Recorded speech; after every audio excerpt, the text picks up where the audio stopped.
तो ये जो आप क्वेश्चन पेपर देख रहे हैं सोशल वर्क का ये समाज कार्य का प्रश्न पत्र है और ये मेडिकल सोशल वर्क का है। बेसिकली प्रोटेक्शन ऑफिसर का एग्ज़ाम हुआ था, वुमेन एम्पावरमेंट डिपार्टमेंट में वैकेंसी आई थी 2018 में और आरपीएससी में आई थी। ठीक है, तो राजस्थान लोक सेवा आयोग के माध्यम से ये क्वेश्चन पेपर करवाया गया था। तो इसमें मैंने क्वेश्चन नंबर 1 से लेकर 50 तक का एक पार्ट 1 है, वो मैंने आप लोगों को कल करवाया था। आज मैं पार्ट 2 पर बात करूंगा। ठीक है, पार्ट 2 जो है ये बेसिकली समाजकारी प्रश्न पत्र है 2018 का। इसको प्रश्न पढ़िएगा, फिर आप मेरे जो है जवाब दीजिएगा और आप लोग क्लास में म्यूट रहिए, है ना। देखिए, अगर आप म्यूट नहीं हो सकते हैं तो क्लास को लेफ्ट कर जाइए, है ना, और म्यूट रहे तो बेटर रहेगा, है ना। तो सर रिकॉर्डेड क्लास देखते नहीं है ना ये लोग, तो इन्हें पता नहीं पड़ती। हम 2 बार क्लास करते हैं, बहुत ज्यादा डिस्टर्बेशन होता है। बिल्कुल बिल्कुल बिल्कुल बिल्कुल बिल्कुल, कई बच्चों ने मुझे बताया है ये। तो भाई प्लीज़ आप लोग म्यूट रहें, और म्यूट रहने में ही सभी का फ़ायदा है, आपका भी फ़ायदा है और सबका फ़ायदा है। अगर आपके यहाँ सर बैकग्राउंड आवाज़ आ रही है, आपके यहाँ शोर शराबा हो रहा सर है। सर मैं म्यूट इसलिए अनम्यूट इसलिए क्यों, मुझे कुछ बोलना था। बाकी मैं डिस्टर्बेंस के लिए क्लास में म्यूट मैं कभी बोलता ही नहीं क्लास में, क्योंकि मैं नया हूँ, मुझे चीज़ें भी कम समझ में आती है, इसलिए मैं डिस्टर्ब ही नहीं करता हूँ। मैंने अच्छा अनम्यूट अच्छा, इसलिए किया था कि मुझे कुछ पूछना था। हाँ पूछिए क्या ठीक है सर। पूछना है। सर कल शाम वाली क्लास का वो वीडियो ग्रुप में नहीं आया था, वही मुझे पूछना, इसलिए मैंने अनम्यूट किया हुआ था। बाकी मैं कल अनम्यूट ऐसे शाम की ही क्लास रहता की हूँ, और मैंने वीडियो पहली कौन बार सी आज क्लास की बात कर रहे हैं। इसी का जो 1 से 50 तक का क्लास था सर, वो लिंक किसकी नहीं, जो रिकॉर्डेड क्लास का, इसी जो किसकी। आज 51 से आप करा रहे हैं। हाँ, 1 से लेके 50 तक का यूपीएससी में यूपीपीएससी वाले ग्रुप में ये लिंक नहीं गया है। एक मिनट मैं देखता हूँ। ये कैसी बात कर रहे हो मनोज, ये मैंने ग्रुप में, ऐसे हो ही नहीं सकता कि मैं आपके ग्रुप में ये वीडियोस ना डाला हूँ।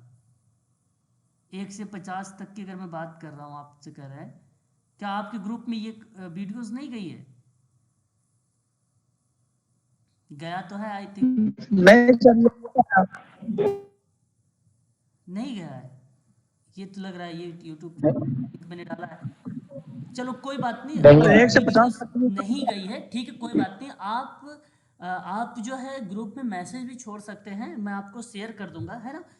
फिलहाल तो इस क्लास की वीडियो का लिंक जो है मैं उसी ग्रुप में डालता हूँ, और मैं एक बार फिर से आप लोगों को ये जो वीडियोस है इसका एक बार लिंक आप लोगों के ग्रुप में डाल देता हूँ, ठीक है। जी सर जी जी जी। ट्रिपल एस वाली मेंट भी डाल देना। डीएसएसबी वाले में तो भी डाला होगा मैंने, उसमें भी नहीं डाला है। सर इसका नहीं डाला, इसका नहीं डाला। भाई तो कौन बच्चा इस वीडियो को देख ले, लगभग 20 बच्चे ने देखा आसपास। चलो मैंने डाल दिया, आप देखो। Okay sir, thank you. ठीक है, अब डाल दिया। ठीक है, तो अब ये पार्ट 2 हम कर रहे हैं, ठीक है, पार्ट 2 कर रहे हैं। तो इसको ध्यान से देखिएगा आप सभी लोग। निम्नलिखित में से कौन सा सामाजिक व्यक्तिक सेवा कार्य का उद्देश्य नहीं है। ये देखो, आप अपने तरीके से सोच के बताइए। मैं ध्यान दीजिएगा, आप कमेंट करिए, आप कमेंट करिए, मैं कमेंट आप लोगों के सीन कर रहा हूँ। आप कमेंट करिए, मैं कमेंट आप लोगों का सीन कर रहा हूँ। ठीक है, कमेंट आप कर सकते हैं।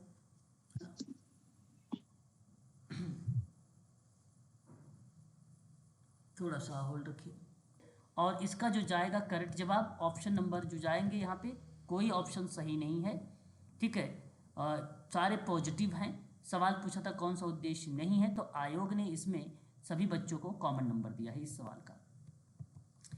क्वेश्चन नंबर 52, निम्नलिखित में से किस विश्वविद्यालय में सर्वप्रथम सामूहिक कार्य के कोर्स की शुरुआत की थी। सामूहिक कार्य की कोर्स की शुरुआत की थी सर्वप्रथम विश्वविद्यालय में।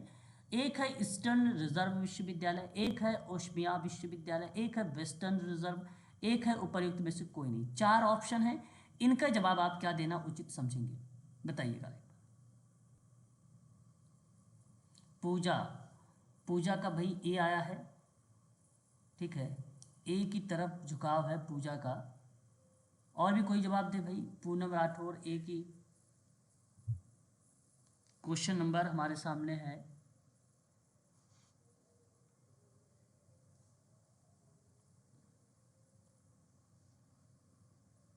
बताइए क्या यहाँ पे करेक्ट जवाब होना चाहिए। Question number 52, Kalavati B, Manisha C, Anita A. Okay, चलो भाई, यहाँ पे मनीषा चौधरी का भी आ रहा है भाई, नदीम जी ने ए दिया है, मोहम्मद नदीम। चलो ठीक है, मैं बताता हूँ, सी राजेंद्र मेहता का। ठीक है, यहाँ अगर हम बात करते हैं कि सामूहिक सेवा कार्य कोर्स की जो शुरुआत हुई, इसका सही जवाब जो जाएगा ना, C Western Reserve. Western Reserve, Western Reserve विश्वविद्यालय में सबसे पहले जो है 1937 में, 1937 में वेस्टर्न रिजर्व में सामूहिक कार्य कोर्स जो है स्टार्ट हुआ था। और ऑप्शन नंबर सी यहाँ पे करेक्ट जवाब हो जाएगा आपका। व्यवहार परक संशोधन, सर ये वेस्टर्न रिजर्व है कहाँ विश्वविद्यालय? ये वेस्टर्न रिजर्व विश्वविद्यालय आपका यूके में पड़ेगा, यूके।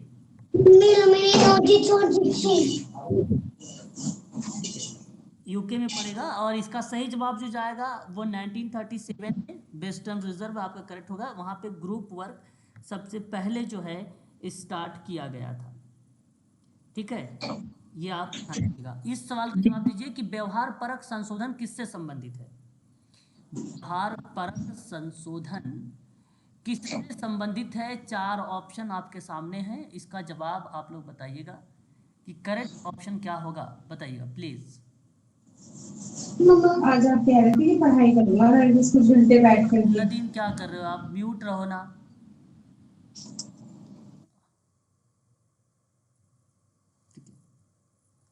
चलिए बताइए क्या इसका करेक्ट जवाब क्या होगा।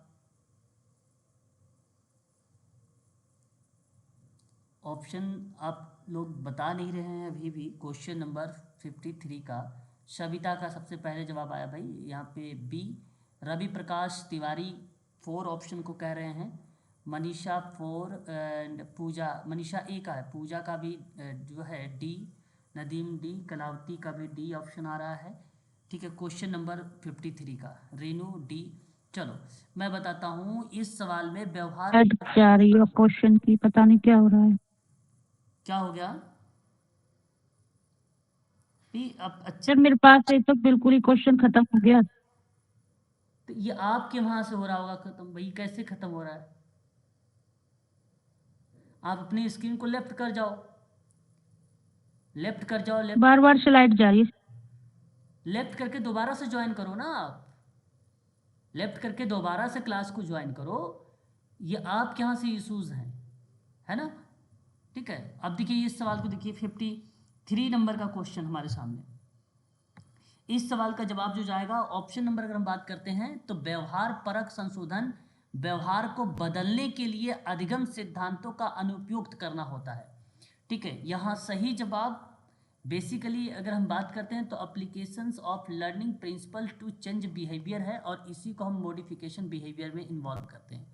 इनसाइड लर्निंग यानी एक प्रकार से अंतर्दृष्टि के द्वारा समस्या का समाधान व्यवहार परक संशोधन नहीं है।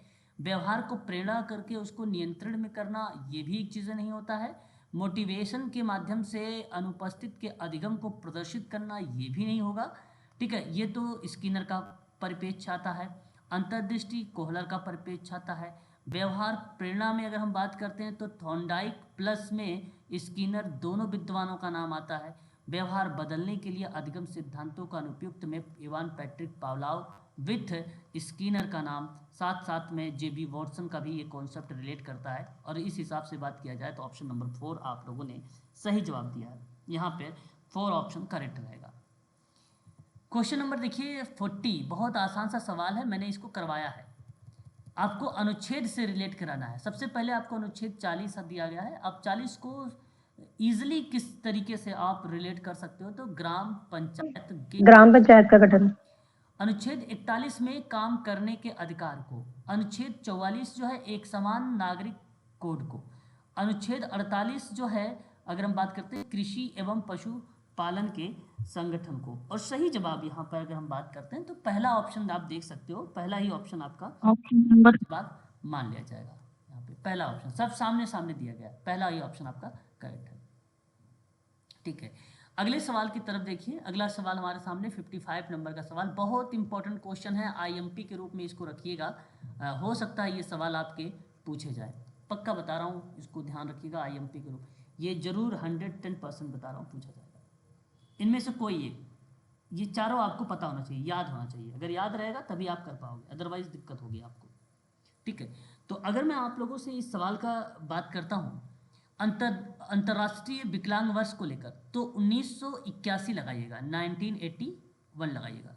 अंतर्राष्ट्रीय वृद्ध वर्ष की बात करता हूँ, अंतर्राष्ट्रीय वृद्ध वर्ष की बात करता हूँ तो 2000 यहाँ पे 7 लगाइएगा। और अंतर्राष्ट्रीय परिवार वर्ष की बात करता हूँ तो 1994 और अंतर्राष्ट्रीय महिला वर्ष 1994 तो 1975 ये आपके याद होने चाहिए, बहुत इंपॉर्टेंट है ये फैक्ट है और ये परीक्षा में जरूर पूछा जाएगा। और उस हिसाब से देखा जाए तो ऑप्शन नंबर जो पहला है आपका ये करेक्ट जवाब है। ठीक है, क्वेश्चन नंबर 56 है, ये एक्ट है।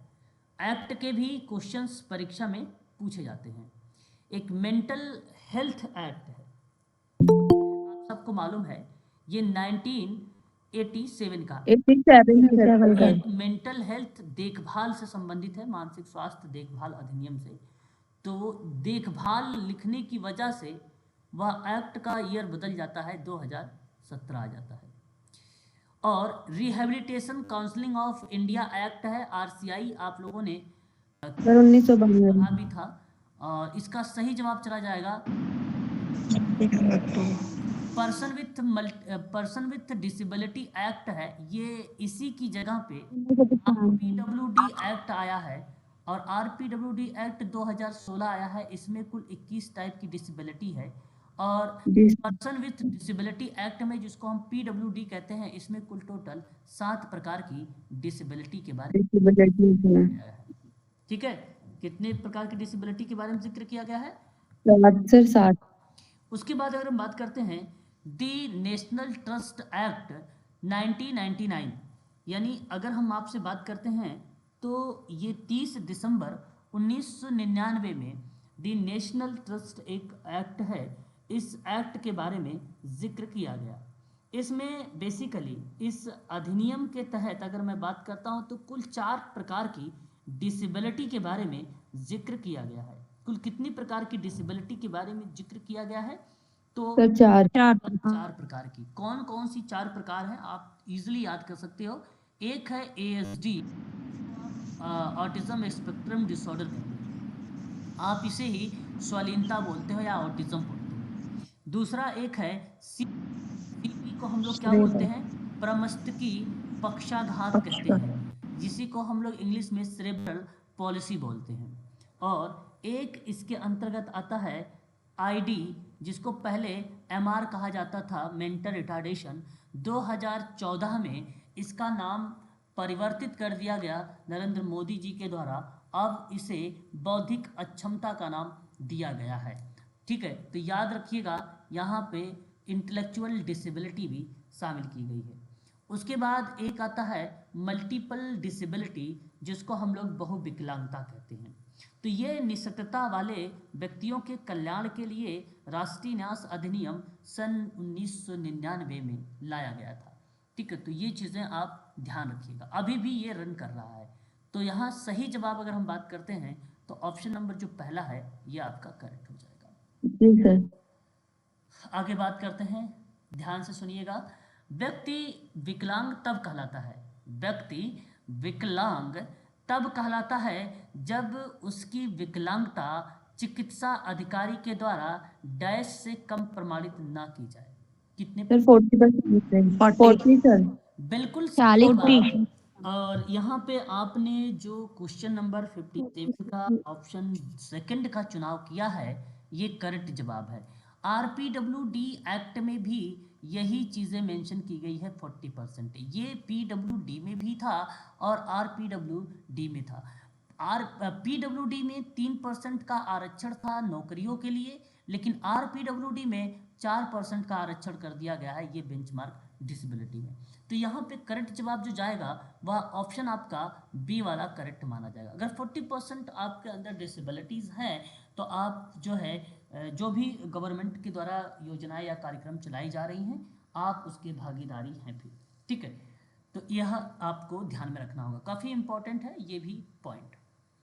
आगे हम बात करते हैं अगले सवाल की तरफ। ये भी क्वेश्चंस इंपॉर्टेंट है, हालांकि मैंने आप लोगों को पहले भी इस क्वेश्चंस पर बातचीत कर चुका हूँ। सवाल हमारे सामने, बड़ा ध्यान से सुनिएगा।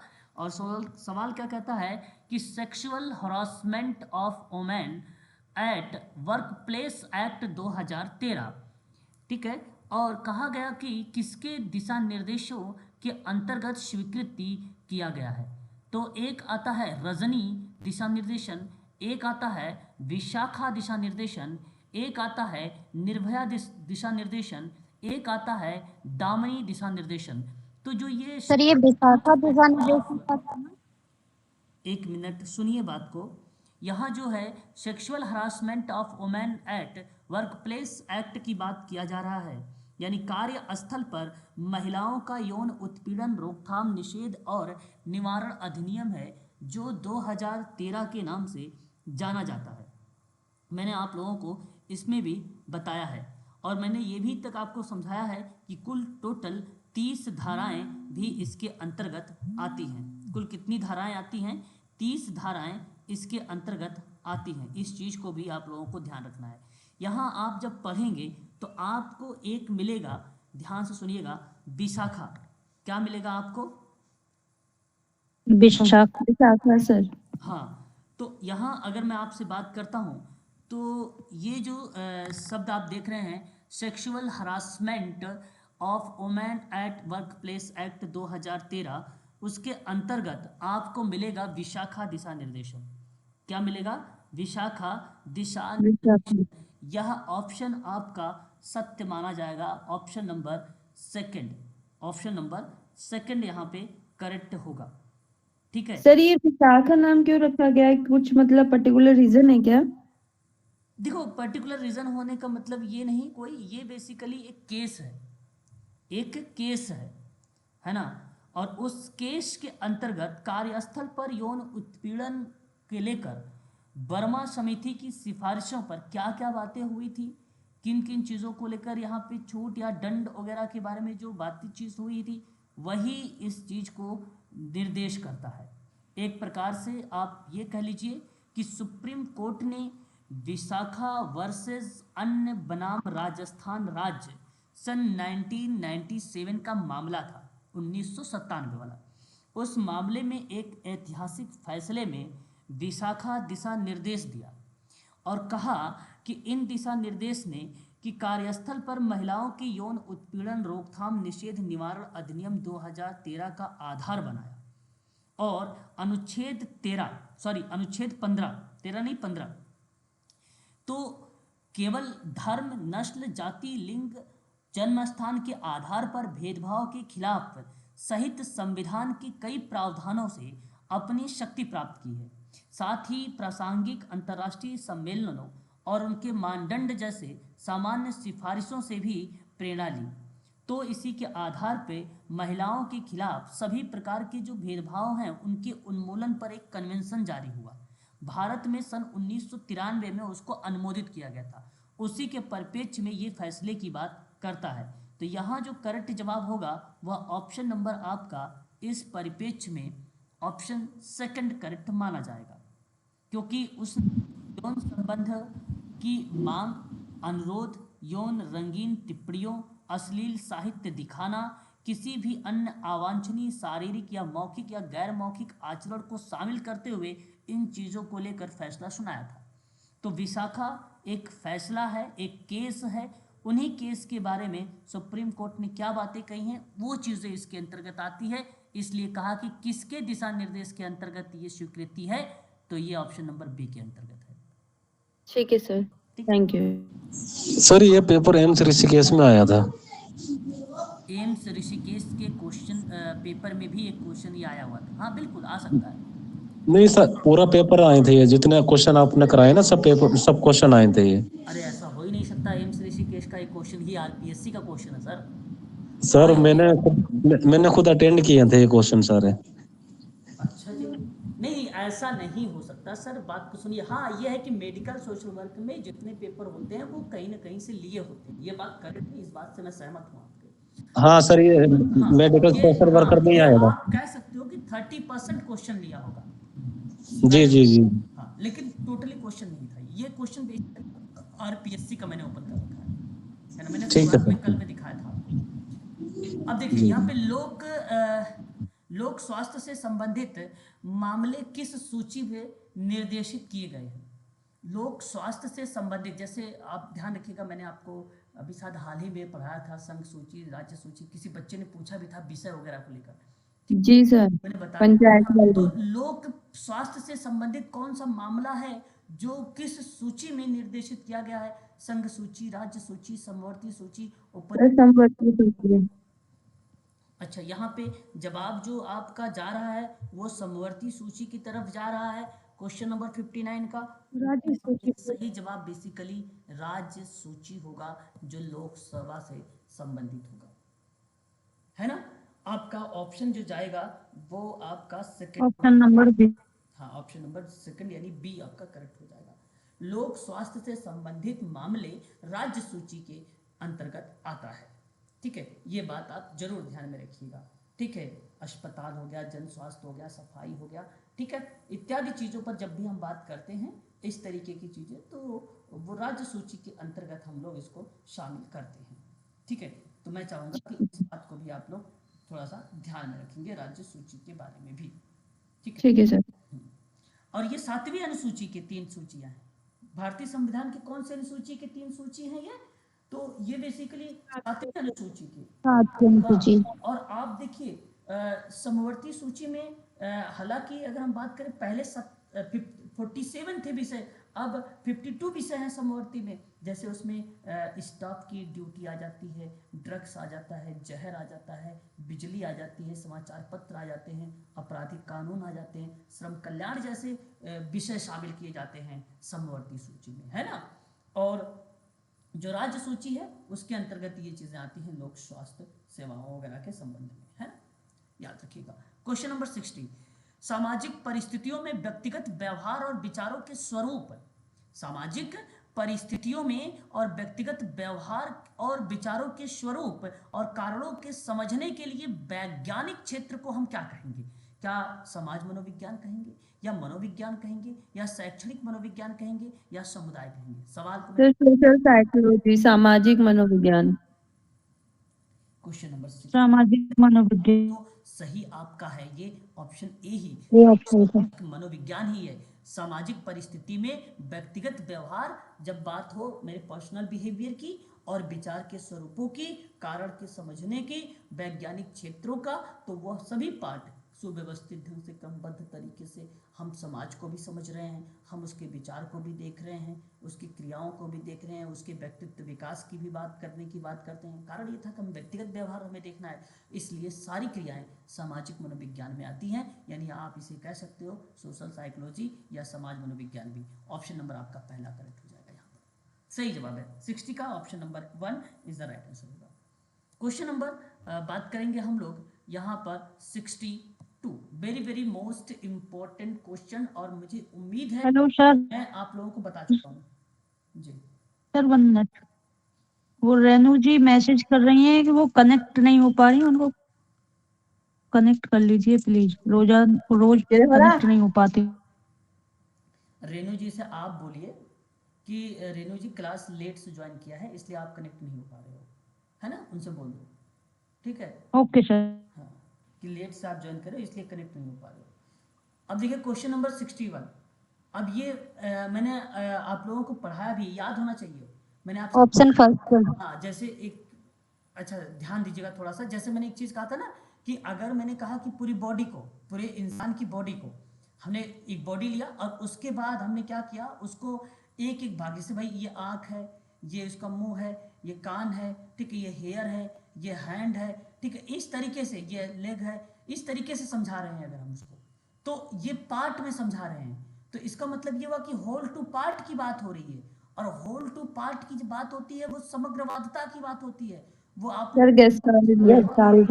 हाँ जी थ्योरी में, तो जी। यहाँ the whole is greater than the sum of its part निम्नलिखित में से किसके द्वारा दर्शाया गया है? तो ये आप बता सकते हो आपकी ये गेस्टाल्ट है। गेस्टाल्ट तो मनोवैज्ञानिक। जिसे इसको हिंदी में क्या बोलते हैं? संपूर्ण से अंश की ओर। जी सर। संपूर्ण से अंश अंश के लिए। हाँ, अब इसी चीज को पहले आपने पूरी बॉडी को दिखाया, बॉडी के बाद बच्चों को क्या सिखाना शुरू कर दिया, एक एक पार्ट के बारे में, ये हाथ है, ये पैर है, ये नाक है, इस तरीके से इसको बोलते हैं गेस्टाल्ट यानी समग्रता की बात।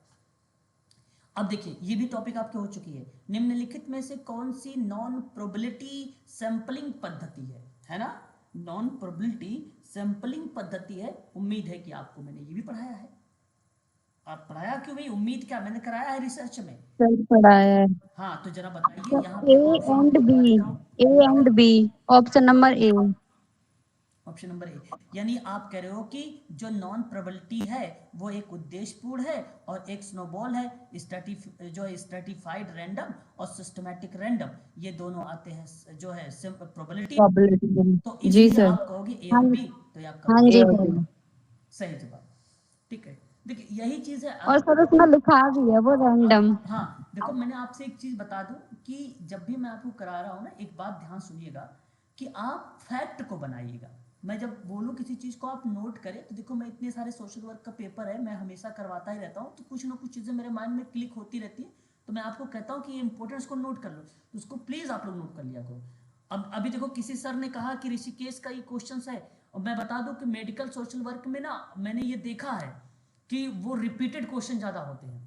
30%, अगर 30% आप आसानी से नंबर जब गेन कर लेते हो तो हमें इजी हो जाता है, और भी मतलब 50% लाने के लिए केवल, तो 50% में बल देना है, तो दोनों मिलाओगे तो 80% इजीली हो जाएगा, तो आपका आसानी सिलेक्शन हो सकता है। परंतु आपको उन चीजों को नोट करना पड़ेगा, उन चीजों को। अब मैंने कहा है कि इंपॉर्टेंट क्वेश्चन था, ये बन सकता है, ये सवाल दोबारा भी बन सकता है ना, ये जी सर। तो इस चीज को आप ध्यान रखा करें, थोड़ा सा फोकस करें इसी चीजों। और जैसे मेन में अब जरा डीप में जाने की जरूरत नहीं है, किसी चीज को डीप में पढ़ोगे अब समय कहाँ, अब यूपीएससी का भाई 6 का तो एग्जाम है, डीप में जाने कोई बेनिफिट नहीं होगा, कोई फायदा नहीं होगा, केवल आप जी सर। देखो और करो। अब देखो यहाँ पे समावेशित वृद्धि का प्राथमिक लक्ष्य क्या होता है, अब देखो समझो बात को, जैसे इंक्लूसिव एक एजुकेशन होता है। अब पहले एजुकेशन को समझा देता हूँ, ध्यान सुनिए। जैसे एक नॉर्मल बच्चा है और एक एबनॉर्मल बच्चे का मतलब समझते हो, एबनॉर्मल जो स्पेशल बच्चे होते हैं। जी सर। देखो ये तो स्पेशल बच्चे दो टाइप, सर। या तो वो बहुत ही सृजनशील हो, बहुत ही स्पेशल, बहुत ही उसकी आईक्यू लेवल अगर 140 प्लस हो, तो वो भी एक स्पेशल बच्चा है। Sir gifted children. एक तो वो बच्चा है जो डिसेबल हो, जो 70 से नीचे उसकी आईक्यू आ रही हो, या 90 से उसकी नीचे जो है आईक्यू आ रही हो, तो वो भी एक विशेष बच्चा है जिसको हम लोग बौद्धिक अक्षम बोलते हैं। ठीक है, वो भी एक अच्छा। अब उन बच्चों को हम क्या करना है, हमें एजुकेशन देना पड़ता है नॉर्मल बच्चे के साथ, ताकि वो बच्चा क्या करे, सीख सके, सामान्य बच्चा। तो जब सामान्य बच्चे के साथ विशेष बच्चा होता है तो उसको हम इंक्लूसिव कह देते हैं कि ये इंक्लूसिव एजुकेशन प्रोवाइड करा रहे हैं। तो उसी को ध्यान में रखते हुए सुनिए जरा कि समावेशित वृद्धि में प्राथमिक लक्ष्य क्या हो सकता है। 4 ऑप्शन, ठीक है।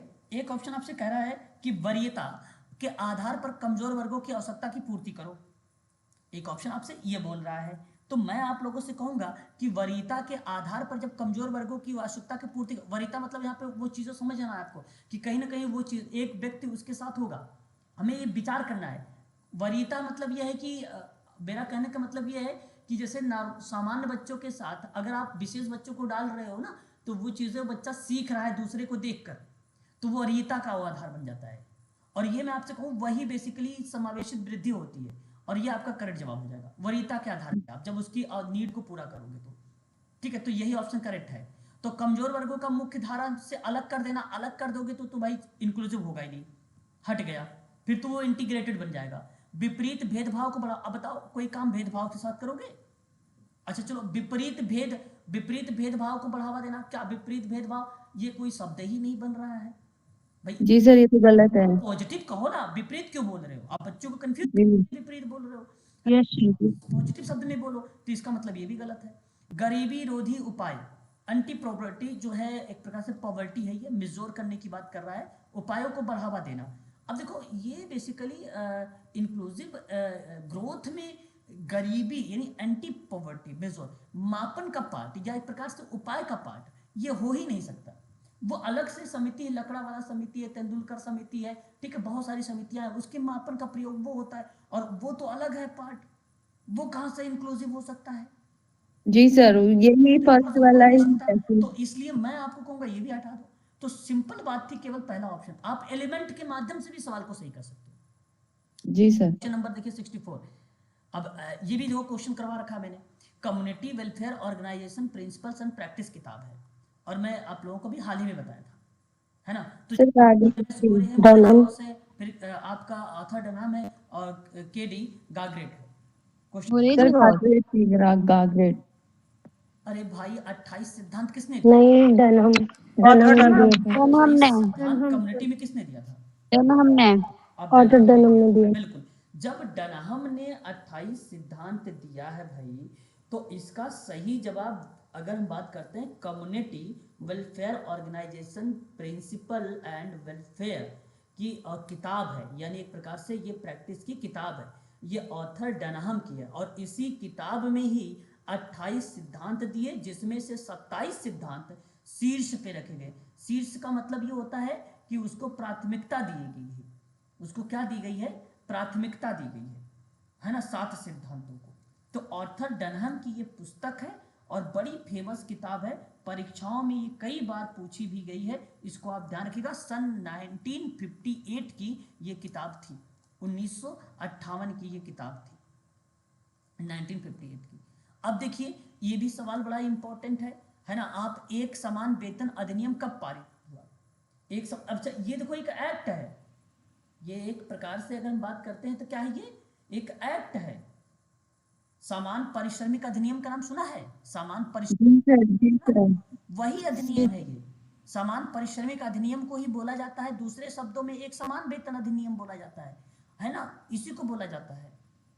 और यह अधिनियम पुरुष और महिला की बात करता है कि श्रमिकों को समान और समान प्रकृति के काम के लिए समान वेतन के भुगतान और हस्तांतरण, प्रशिक्षण, पदोन्नति आदि मामलों में महिलाओं के कर्मचारियों के खिलाफ भेदभाव नहीं करने का प्रावधान है।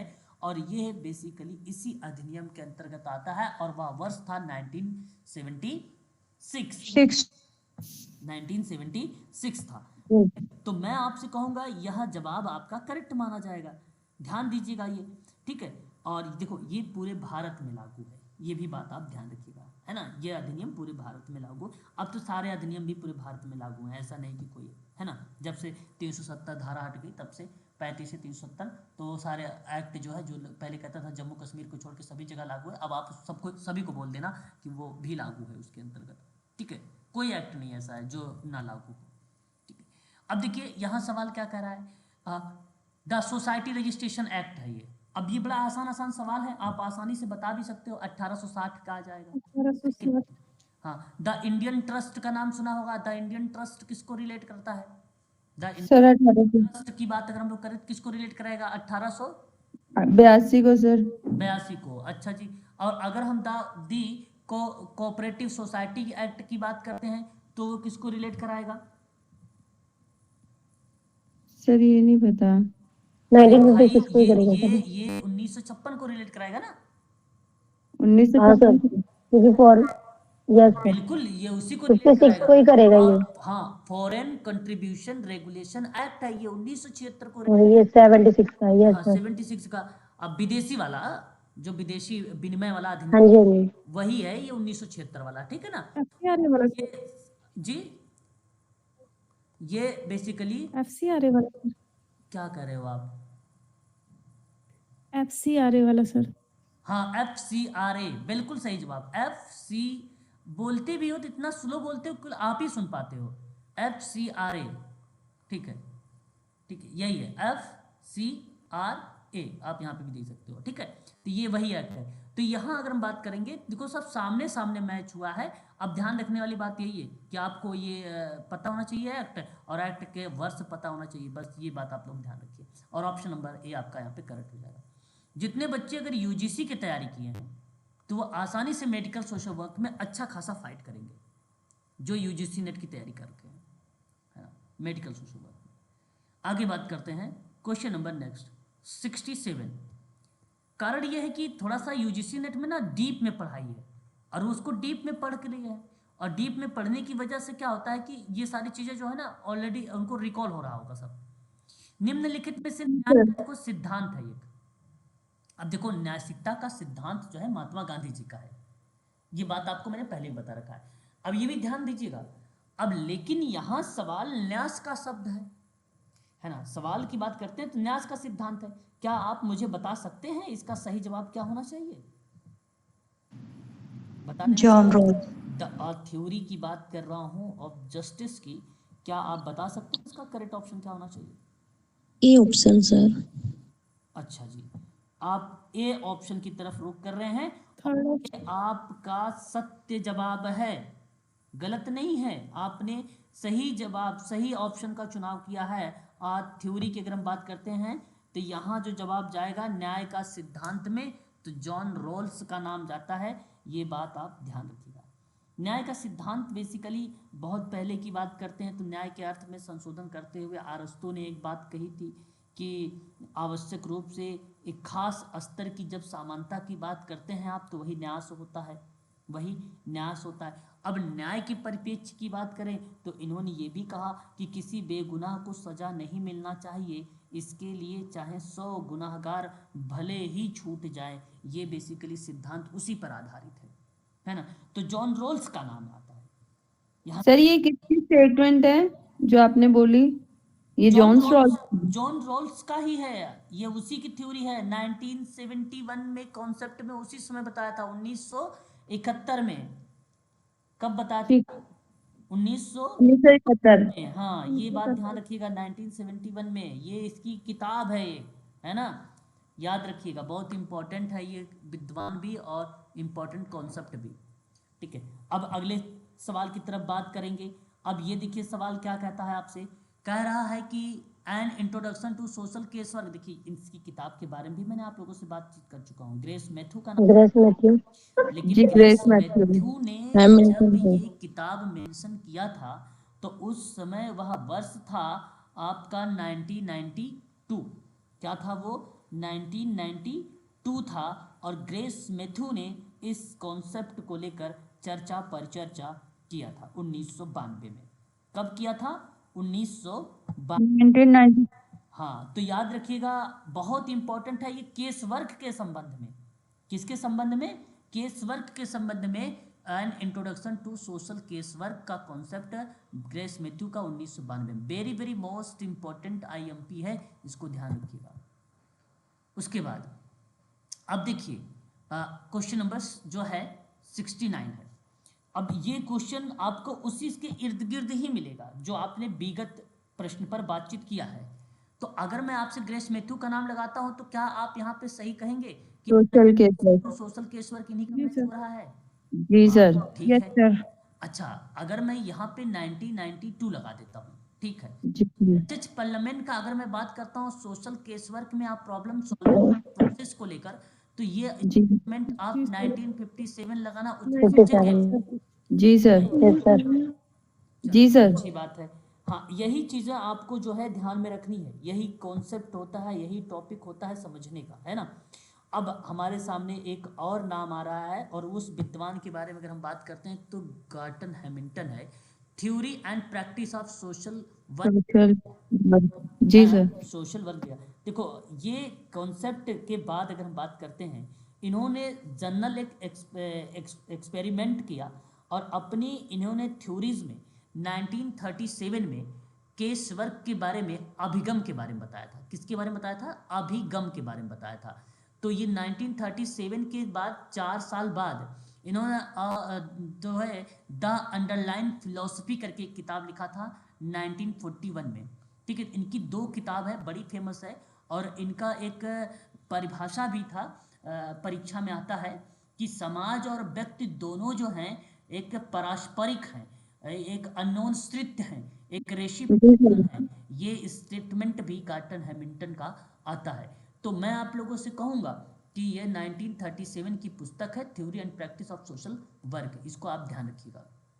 उसके बाद मैरी रिचमंड का नाम आपने सुना होगा। मैरी रिचमंड की 3 किताबें हैं, जिसमें से एक तो यहाँ पे साफ शब्दों में लिखी गई है कि 1917 में सोशल डायग्नोसिस है, और ये केस वर्क के जनक भी है। और from to charity social case work में बात करते हैं तो मैरी रिचमंड ने 1922 में जिक्र किया था। और विजिटर अमंग द पुअर करके बात करते हैं तो इन्होंने एक किताब लिखा 1899 में। ये 3 किताबें तीनों की तीनों मैरी रिचमंड से संबंधित है। काफ़ी इंपॉर्टेंट है। इसको तीनों आप लोग ध्यान में रख के जाइएगा पेपर में, जरूर ये पेपर में आते रहते हैं हर बार, ठीक है। जी सर। अब यहाँ पे आप लोग ऑप्शन भी मैच करोगे तो ऑप्शन नंबर आपका कौन सा चला जा सकता है, यहाँ पे पहला जा सकता है, सर सेकंड हाँ, सेकंड। बी वाला ऑप्शन आपका यहाँ पे करेक्ट हो जाएगा, ठीक है। इस चीज को आप ध्यान रखिएगा। देखो वर्ष भी थोड़ा सा इंपॉर्टेंट बन जाता है, इसलिए हमें थोड़ा सा वर्ष पे भी फोकस करना चाहिए, है ना।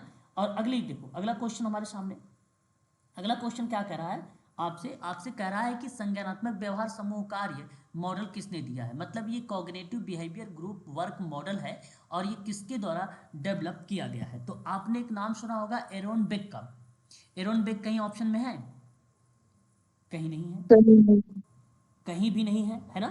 संज्ञानात्मक नहीं बिहेवियर अगर हम बात करते हैं उसके बारे में, बेसिकली कॉग्निटिव डिस्टॉर्ज की बात करना, एक प्रकार से संज्ञानात्मक व्यवहारवाद को लेकर उसके निर्माण की जो परिकल्पना की थी, क्या की थी, परिकल्पना की थी। संज्ञानात्मक चिकित्सा के माध्यम से, ये थेरेपी के माध्यम से जब विकसित हुआ, तो जब चिकित्सा के माध्यम से विकसित हुआ, ध्यान सुनिएगा मैं बोल रहा हूँ चिकित्सा तो यानी थेरेपी बोल रहा हूँ, इसका मतलब इस प्रक्रिया में जब विकसित हुआ तो वहाँ पे नाम आया एरोन बेक का। किसका नाम आया, एरोन बेक का। पहली बार इन्होंने 1967 में इस पर जिक्र किया, ठीक है। एक मैनुअल किताब प्रकाशित किया पहली बार, फिर इसके चिकित्सा देने के बाद, और जब ये यही चिकित्सा जब पुस्तक के रूप में आई तो वह वर्ष था 1979, ठीक है। तो ये दोनों वर्ष एरोन बेक के संबंधित में हो गया। अब लेकिन यह सवाल जो हमारे सामने प्रस्तुत है 70 नंबर का, तो ये संज्ञानात्मक व्यवहार समूह कार्य का मॉडल है, तो ये जेम्स अल्बर्ट ने दिया था। किसने दिया था, ये जेम्स अल्बर्ट ने दिया था। और इस सवाल का सही जवाब ऑप्शन नंबर जो माना जाएगा आपका, वो ऑप्शन नंबर माना जाएगा, पहला वाला ऑप्शन। सर इसमें साल कौन सा आएगा जॉन अल्बर्ट वाला, जी कौन सा सन आएगा सर, सन? ये सीबीटी का पार्ट है, और इसका अगर वर्ष की बात अगर हम लोग करते हैं तो एग्जैक्ट इसका वर्ष अभी एग्जैक्ट नहीं पता है ना। मैं आपको बाद में बताऊंगा इसका वर्ष, ठीक है। आप जो है ठीक है सर। आप लोग मुझे पूछ लीजिएगा बाद में, इसका एग्जैक्ट वर्ष जो है इस समय माइंड में नहीं आ रहा है, ठीक है, इसका वर्ष। और 20वीं सेंचुरी के दौरान में हुआ था, और जॉन इसका आपने बाद में मुझे करिएगा, ठीक है। कोई बात नहीं सर, बाद में। ओके नहीं नो याद, सन 1950, 1950 करेक्ट जवाब 1950, ठीक है। संज्ञानात्मक व्यवहार समूह कार्य का मॉडल 1950 का आता है, और ये ऑप्शन आपका फिर करेक्ट हो जाएगा, ठीक है, 1950, ठीक है जी सर। एक प्रकार से ये चीज़ें आती है। आपको बता दूं इन्हीं के साथ साथ एक विद्वान का नाम और आएगा, वो आएगा जोसेफ वॉल्पे का नाम, ठीक है। वो कहाँ आएगा, जब संज्ञानात्मक व्यवहार समूह कार्य में अगर जेम्स अल्बर्ट का नाम नहीं आएगा तब वहाँ पर इसका नाम जरूर पूछा जाएगा आपसे, ठीक है। तो याद रखिएगा ये भी, जोसेफ वॉल्पे का नाम भी कहीं ना कहीं बिहेवियर थेरेपी को रिलेट करा देते हैं, ठीक है। आगे बात करते हैं। ऑल पे ना, जॉनसन जोसेफ ऑल पे। हाँ जोसेफ वॉल्पे, ठीक है सर।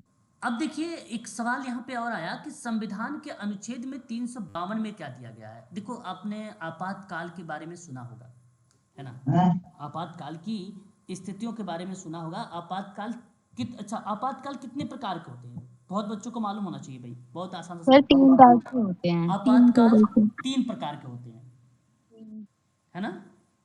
हाँ जी। हाँ चलो, अच्छा 3। हाँ आपातकाल, देखिए ऐसी कंडीशन में अगर जब मैं आप लोगों से बात करता हूं तो आपने जो 3 प्रकार के आपात की स्थिति देखा होगा, तो वो कहीं ना कहीं एक आर्थिक स्थिति को रिलेट करता हुआ देखा होगा आपने, आर्थिक कंडीशन को जो कोई रिलेट करता होगा। जैसे अगर मैं आपसे 300 मान लीजिए 52 की बात करता हूं, तो मूलभूत अधिकार आपातकाल परिस्थिति के दौरान जो है निलंबित नहीं किया जा सकता, ये तो मान लीजिए अभी अभी मैं बताता हूँ उसके बारे में। बट एक चीज़ आप ध्यान से सुनिए, जैसे मान लीजिए अलगाववादी से संबंधित कोई क्रिया है, अलगाववादी से संबंधित कोई कॉन्सेप्ट है, तो उस परिप्रेक्ष्य में कहीं ना कहीं ये अनुच्छेद जो है 52 को रिलेट करता है। अनुच्छेद 52 मतलब 52। मेरी बात आपको समझ में आ रही है, एक बार जरा स्पष्ट करिए। जी सर।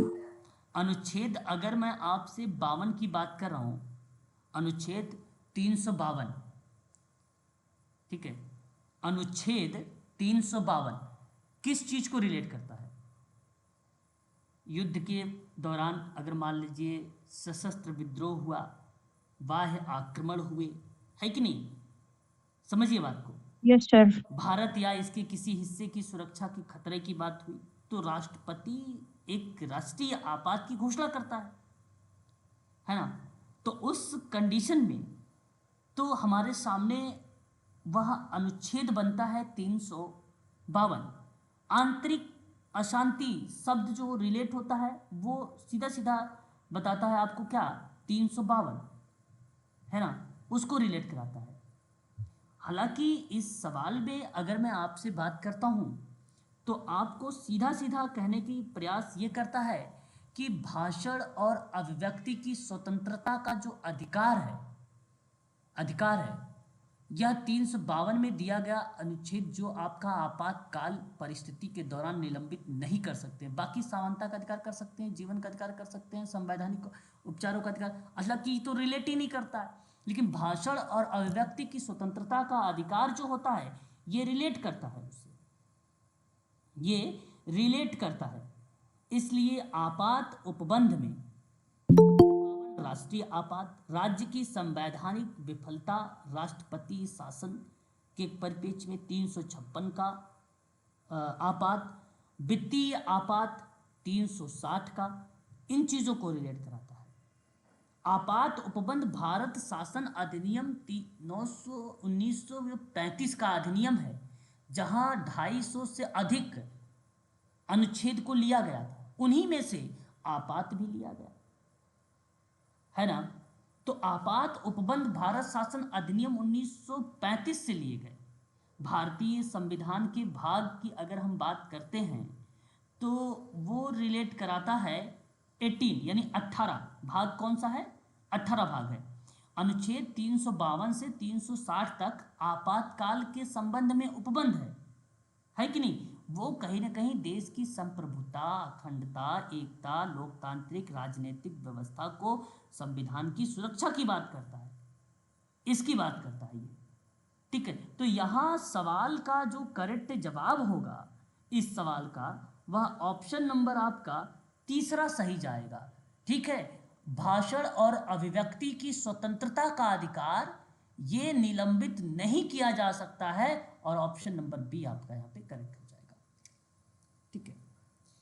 जाति व्यवस्था बताइए, जाति व्यवस्था है एक क्या है, संस्था है, सामाजिक, धार्मिक संस्था है, आर्थिक संस्था है, या धार्मिक है, राजकीय? ऑप्शन देखो सोशल इंस्टीट्यूशन, ये सामाजिक है, बिल्कुल सही जवाब। The caste system is the social institutional या इंस्टीट्यूट, और सही जवाब सामाजिक संस्था, जाति व्यवस्था को माना जाता है। सही जवाब ऑप्शन नंबर पहला करेक्ट होगा। भारत में न्यायिक समीक्षा की शक्ति किसमें निहित है? प्रत्यक्ष में, अंतर्निहित में, राष्ट्रपति द्वारा दी गई या सांसद द्वारा दी गई है? क्वेश्चन नंबर 73 यानी 73 का सही जवाब भारत में न्यायिक समीक्षा की शक्ति किसमें निहित है? तो सवाल सरल है और जवाब आप बता सकते हो प्रत्यक्ष। किसमें? प्रत्यक्ष।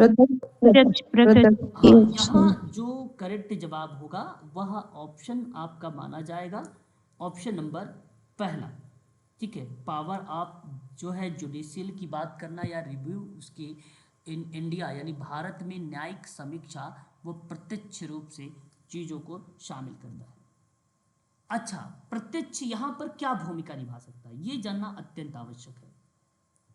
प्रत्यक्ष का जो भूमिका यहाँ पे लगाई जा रही है तो वो अस्पष्ट, इसका मतलब अगर मैं आपसे कहूँ न्यायिक समीक्षा की शक्ति किसमें निहित है, तो एक प्रकार से यहाँ जो अगर हम बात करते हैं एक स्लिप्ड जो शब्द यूज है जिसको हम लोग समझने में सरलता की बात करते हैं, सुव्यक्त की बात करते हैं, एकदम प्रकट करने की बात करते हैं, जिसमें कुछ भी गुप्त नहीं हो, जिसमें कुछ भी गुप्त नहीं हो, उस प्रक्रिया को हम यहाँ पे प्रत्यक्षता के रूप में रखते हैं या अस्पष्टता के रूप में रखते हैं। तो परिपेक्ष यहाँ पे बेसिकली अस्पष्टता को दर्शा देता है। आपका सेकंड पॉइंट जो अंतर्निहित है, लेकिन प्रत्यक्षता के रूप में आपको अस्पष्टता के रूप में ए पॉइंट दर्शाता है, और यही पहला वाला ऑप्शन सही है। न्यायिक समीक्षा की शक्ति किसमें निहित है? वो प्रत्यक्ष में निहित है। प्रत्यक्ष को स्पष्ट कहा जाता है, एकदम प्रकट कहा जाता है, सुव्यक्त भी कहा जाता है इसको। ठीक है, इस चीज को आप जरूर ध्यान में रखें। ठीक है, अस्पष्टता के बिना पूरी तरह से प्रकट और व्यक्त करना ही क्या कहलाता है? प्रत्यक्ष कहलाता है, वही न्यायिक समीक्षा होती है। और क्वेश्चन नंबर 74, गतिशीलता का लचीलापन नीचे दिए गए हैं। गतिशीलता का लचीलापन नीचे दिए गए हैं, और इनमें से कौन सा स्तरीकरण का प्रणाली में देखा गया है? ये आपके सामने चार ऑप्शन है। संपत्ति की प्रणाली में, जाति की प्रणाली में, वर्ग की प्रणाली में, या इनमें से किसी भी प्रणाली में नहीं। सही जवाब क्या होना चाहिए? Question number 7। वर्ग, क्लास सिस्टम। यहाँ आप कह रहे हैं ऑप्शन नंबर 3 वर्ग प्रणाली में। अब संपत्ति ध्यान रखिएगा, यहाँ पे सिंपल सवाल यही था कि ये केवल स्तरीकरण ध्यान रखना है। ये शब्द स्ट्रेटिफिकेशन शब्द याद रखना है, और स्ट्रेटिफिकेशन शब्द जब भी बात होती है तो निम्न वर्ग उच्च वर्ग की बात होती है। बाकी तो ये अलग की बात है कि गतिशीलता का लचीलापन, ये तो एक बनाया गया पॉइंट है। इसमें मेन जो पॉइंट है वो स्तरीकरण की प्रणाली में देखा गया है। तो स्तरीकरण प्रणाली में हम देखते हैं, हम वर्ग ही तो देखते हैं, उच्च प्रणाली निम्न। सर नहीं, इसमें वो डायनेमिक लचीलापन इस तरह से हो जाएगा ना कि जो जितनी मेहनत करेगा वो उतने हायर स्टेटस में जा सकता है, मतलब उस हायर वर्ग स्टेटस नहीं, में देखो अचीव देखो कर देखो सकता है। देखो, मैं बताऊं आपको, ये कॉन्सेप्ट नहीं। यहाँ आपसे ये कहा गया कि आप बताइए गतिशीलता, यानी एक प्रकार से ये जो शब्द है मोबिलिटी का है, यानी एक प्रकार से डायनामिक प्रक्रिया है ये। अब ये आपको बताना है कि गतिशीलता का जो लचीलापन है किसी कार्य में आप कर रहे हो एक्टिविटीज में, उसमें जो एक प्रकार से फ्लेक्सिबिलिटी होती है, जिसको लचीलापन बोलते हो आप, उनमें से आप बताइए स्तरीकरण की प्रणाली में क्या देख सकते हो? आप वही काम किस में देखोगे? जातियों में थोड़ी देखते हो कि एक उच्च जाति, संपत्ति में नहीं देखोगे कि भाई उच्च संपत्ति निम्न संपत्ति। आप वर्ग पे ही तो स्तरीकरण बनाते हो, वही तो सामाजिक स्तरीकरण को डिफाइन कर देता है। तो उन्हीं में तो गतिशीलता होती है, उन्हीं में गतिशीलता के लचीलापन देखने को मिलता है। वर्ग में ये अलग की बात है कि जब आप कार्य करोगे तो ये अलग की बात है कि व्यक्ति जितना अच्छा कार्य करेगा वो उतना ही उत्तीर्ण या उत्कृष्ट माना जाता है, सर्वश्रेष्ठ माना जाता है ना। तो वो उच्च जाति वाले काम करेंगे जितना बेटर, वो उच्च जाति में जाएंगे। निम्न जाति वाले काम करेंगे तो निम्न तरीके से। अब आजकल क्या है, निम्न जाति वाले उच्च जाति से सीख रहे हैं। आपने सोशियोलॉजी में पढ़ाया भी है, मैंने बताया भी आप जी जी जी सर। सीखते हैं, है ना। तो वो प्रक्रिया। यस सर, ये राइट। हाँ, तो ये ऑप्शन आपका सी करेक्ट जवाब होगा। क्वेश्चन नंबर 75 देख लीजिए, निम्नलिखित में से कौन से सामाजिक बदलाव में विचारों की भूमिका का महत्व दे सकता है? देखो यहाँ पे सामाजिक बदलाव है, सोशल चेंज है। अब यहाँ पे मैं कह दूँ सामाजिक परिवर्तन, सामाजिक परिवर्तन में अब आप देखिए सामाजिक परिवर्तन शब्द है और कह रहा है कि विचारों की भूमिका को महत्व दे रहा है। अब विचार आपके क्या होंगे? अब बताइए कौन ऐसा विद्वान है जो बदलाव के साथ साथ आपके विचारों को इंपॉर्टेंस दे रहा हो? कार्ल मार्क्स है, पैरेटो है, या मैक्स वेबर, या टोनबी है? आपको ये जवाब बताना है क्वेश्चन नंबर 75 का। कार्ल मार्क्स भाई, सामाजिक परिवर्तन में विचारों की भूमिका को जो इंपॉर्टेंस देने वाला विद्वान वो कार्ल मार्क्स। हाँ, ये आप चाहो तो परिभाषा के रूप में इसके याद रख सकते हो आप। यहाँ करेक्ट जवाब ऑप्शन नंबर ए होगा, कार्ल मार्क्स।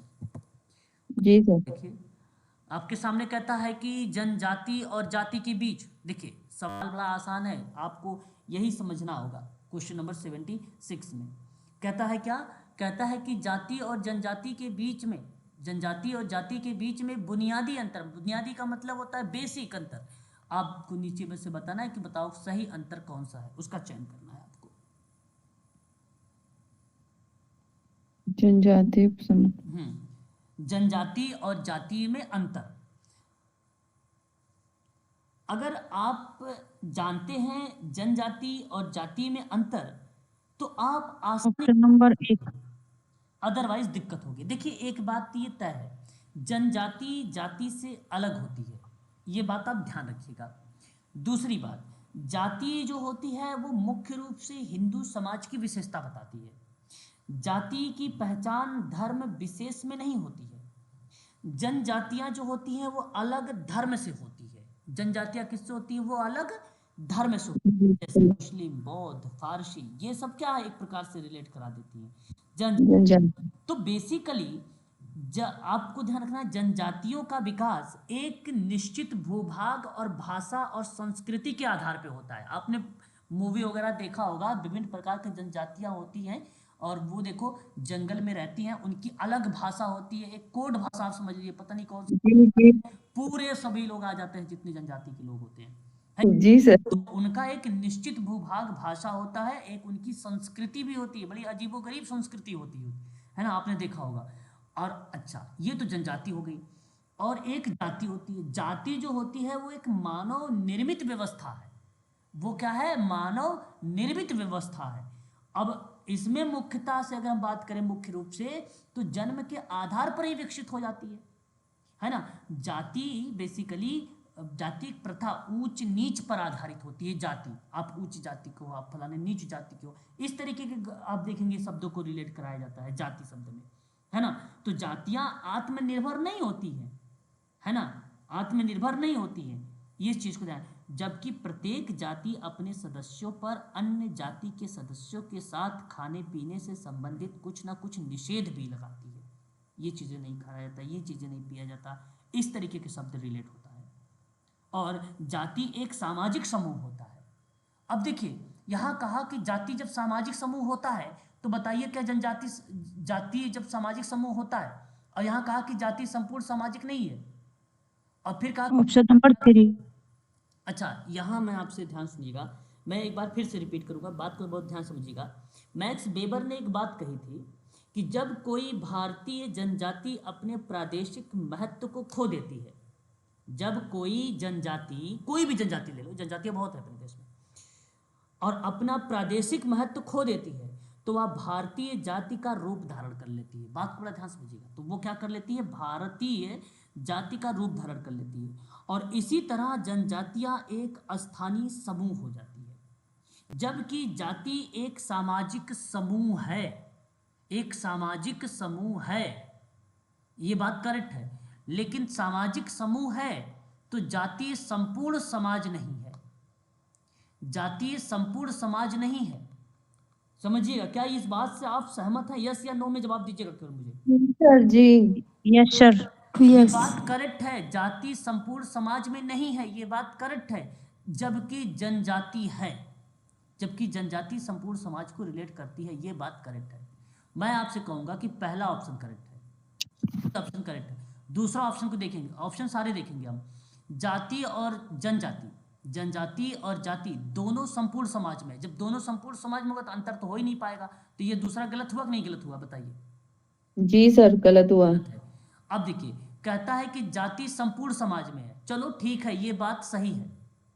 अब अगर मैं मैक्स वेबर की परिभाषा को लेकर चलता हूँ, है ना, मैक्स वेबर की परिभाषा को लेकर चलता हूँ, तो ये देखिए, जनजातियां जो है अपने प्रादेशिक महत्व को जब खो देगी तो वो भारतीय जाति का रूप धारण कर लेती है, वो भारतीय जाति का रूप धारण कर लेती है। तो जनजाति एक स्थानीय समूह बन गया, तो जाति एक सामाजिक समूह बन गया। तो इस हिसाब से जाति संपूर्ण समाज मान लेता हूँ, लेकिन जनजाति नहीं मानेंगे, है ना, जबकि जनजाति नहीं होती है। तो देखो, यहाँ पे ऊटपटांग शब्द है। पहली बात, कोई सीक्वेंस नहीं है। अगर मान लीजिए इसको मैं सत्य मानता हूँ, तो वो कहता है कि जनजाति नहीं है, तो जनजाति किस अपेक्षा, किस परिप्रेक्ष्य में नहीं है, किस परिप्रेक्ष्य, तो इसका मतलब ये हो कि समाज के परिप्रेक्ष्य में कह रहा है, समाज के परिप्रेक्ष्य में कह रहा है ना। तो जबकि जनजाति स्थानीय समूह है ना, समाज के रूप में नहीं है, समाज के रूप में नहीं है, स्थानीय के रूप में, तो उसे स्थानीय लिखना चाहिए था, यहाँ पे स्थानीय लिखना चाहिए था। इसने समाज दिखाया, तो समाज के रूप में नहीं है, स्थानीय के रूप में, इसलिए ये भी गलत हो गया, इसलिए आपका ये भी गलत हो गया। फिर कहता है जनजाति और जाति दोनों संपूर्ण समाज नहीं है, दोनों क्यों नहीं? एक तो है ना संपूर्ण समाज, दोनों जी, एक तो है ना इसमें। जनजाति संपूर्ण हो तो गया। अब जी ये सर। तीनों ऑप्शनों का अगर मैं बात करूंगा, तो तीनों ऑप्शनों में यूनिक जो शब्द मैच हुआ है, अलग अलग शब्दों को तरीके से। बाकी देखो दोनों जाति और जनजाति दोनों कहीं ना कहीं यहाँ पे मिस कर रहा है, एक आगे दे रहा सही तो पीछे गलत दे रहा है, लेकिन यहाँ पे दोनों शब्द जो है अपने आप में सत्य है, इसलिए ऑप्शन नंबर पहला करेक्ट है। तो जाति और जनजाति में बुनियादी अंतर यही है कि जाति संपूर्ण समाज में नहीं है जबकि जनजाति है, और ऑप्शन नंबर पहला करेक्ट है ना। एक क्वेश्चन और देखिए 77 प्रेक्षक प्रतिभागी अवलोकन पद्धति है। ये बड़े ध्यान से समझिएगा इस सवाल को भी, क्योंकि अच्छा क्वेश्चन है, ये हमारे सामने दिखाई दे रहा है 77 नंबर का। ठीक है, तो ये कह रहा है कि प्रेक्षक प्रतिभागी अवलोकन पद्धति में बड़ी मात्रा में समूह से सामग्री एकत्रित कर सकता है अगर वो काम करता है तो।